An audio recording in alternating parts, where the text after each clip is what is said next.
Strong Girl Namsoon Episode 5 begins with Namsoon and Hee-sik investigating Dugo's warehouses. Suk-ho, from Hee-sik's team, helps them by cutting the electricity inside the warehouse. Namsoon finds the mask using her super sight and jumps high up to get the boxes down. Hee-sik gets hurt during the debacle and Namsoon ends up carrying him out. Elsewhere, Shiro drinks a mysterious blue liquid and the veins in his body stand out. Jeonju gets a message from Opulentia inviting her to a dinner at Incheon Port. She gets into her bikeware and drives off but finds someone following her. She confronts the other biker who turns out to be the man who gave her the business card for Opulentia. He guides her to the port, where she meets the vice chairman of Opulentia who is running a small food stall. He tells her Opulentia was started by his grandmother, and their purpose is to do good in the world. The man says they chose Jeonju because she knows how to spend her money. Namsoon heads off towards her house. Hee-sik tries to walk her home but she laughs it off. Na-young, Jeonju's secretary, welcomes Namsoon home. Then she checks a dating app and comes across Jeonju's brother, Jeomdong's profile. In her room, Namsoon gets flustered when Hee-sik sends her a text telling her to be careful and wash her hands since she touched the masks. At the police station, two detectives discuss how Namsoon was the one who saved people from the burning building the other day. An employee from Dugo calls the police station and reports a sighting of Hwaja. But she catches him and he cuts the call halfway. The policewoman, Yeo Ji-hyun, calls Hee-sik and tells him about the call. She informs him that Hwaja seems to be at Dugo.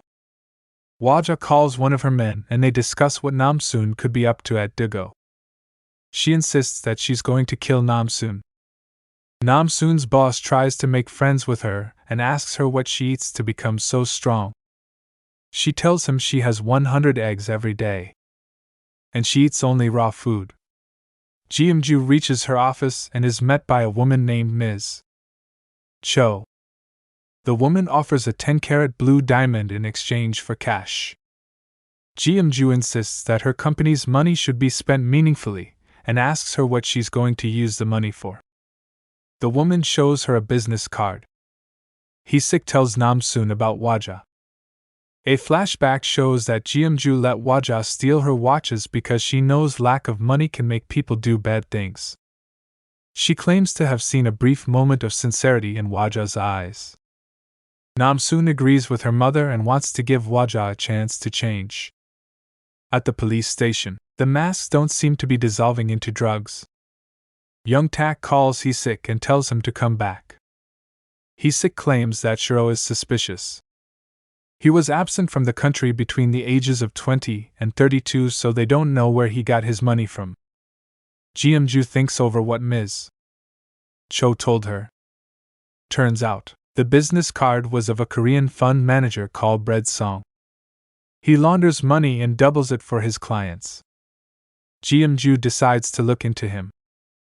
Namsoon and Hee-sik deliver Dugo products, but Hee-sik is called back to the police station. They deal with a rude customer, who is the owner of a restaurant, and Hee-sik stops Namsoon from fighting him. She goes back in as his customer this time and orders food.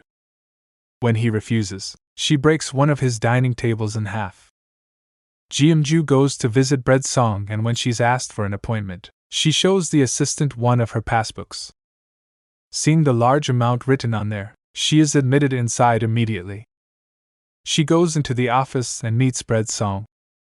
He gets a call from a Russian man which she overhears. When she claims to have black money, he suggests ways for her to evade tax. Hee-sik meets with Ji-hyun and gets information on Hwaja. She's an orphan who was initiated into a gang. Each member has a mark on the sole of their foot. Jungon visits Namin's cafe to meet the barista, Junhee. When Bongo asks about her missing husband, Namin reads the tarot cards and deduces that his grandfather is in the east. Jungon does indeed have coffee with Junhee. While chatting, Junhee gets a call from his daughter who happens to have gotten into a car accident. On a video call, she asks him to wire money to bail her out. Jungan and Junhee head over to the police station only to find that it was a phishing scam using deepfake videos. And Junhee's money is gone. Hee-sik and his team investigate the death of a swimming instructor. Turns out, the man's behavior changed and he kept chugging water, even pool water. We then see multiple instances of people uncontrollably drinking water. One man even punches a table and breaks it in half before collapsing. Even Dong-suk, Hee-sik's team leader, has been gulping down bottles of water. Junhee gets upset about everything with his daughter, and Jungan tries to comfort him. At Namin's cafe, a pretty woman walks up to him and gives him a small box with a tablet. She claims it will help him lose weight. At night, Namsoon investigates the Dugo warehouse again and finds Shiro standing with his hand outstretched.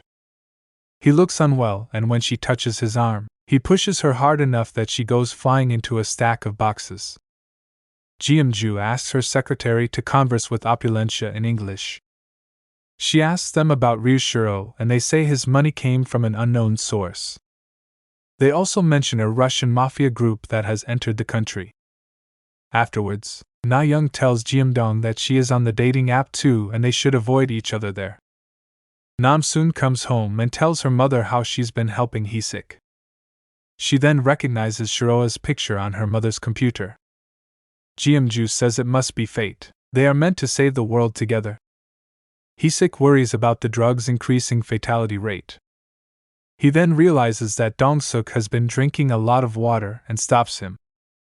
He figures out that it's the water that reacts with the drug and makes it potent. One of Shiroa's assistants shows him a video of Namsoon working at the Dugo warehouse. Shiro is unnaturally delighted at this news. Jeomju meets Hee-sik and reveals that it was her who tipped him off about Dugo. While working at the warehouse, Namsoon suddenly bumps into Hwaja, and they come face to face at the end of Strong Girl Namsoon Episode 5. The episode review. Now that Namsoon's reunited with her family, Strong Girl Namsoon Episode 5 turns its focus clearly on the drug plotline. It does seem a little quick, the way they move on from the return of their long-lost daughter. But with Namsoon's incredible feats of strength, the magnitude of Jeomju's riches and the intensity of the drug plotline, the tone of the show is fantastic enough that you go with the flow. Ryushiro's motivations are slowly coming to light, and it seems to have something to do with getting super strength. But the air of mystery around him, his company, and the source of his money serves to keep the story engaging. From the way he pushed Namsoon, we know that the protagonist is likely going to face a worthy adversary. All in all, the pace of the episodes is slow and not all the shenanigans strike the funny bone. Scenes with Jungan's aspiring romance and the fun manager bread song are not as funny as the show wants them to be. Despite that, the main leads have enough charm to keep us going.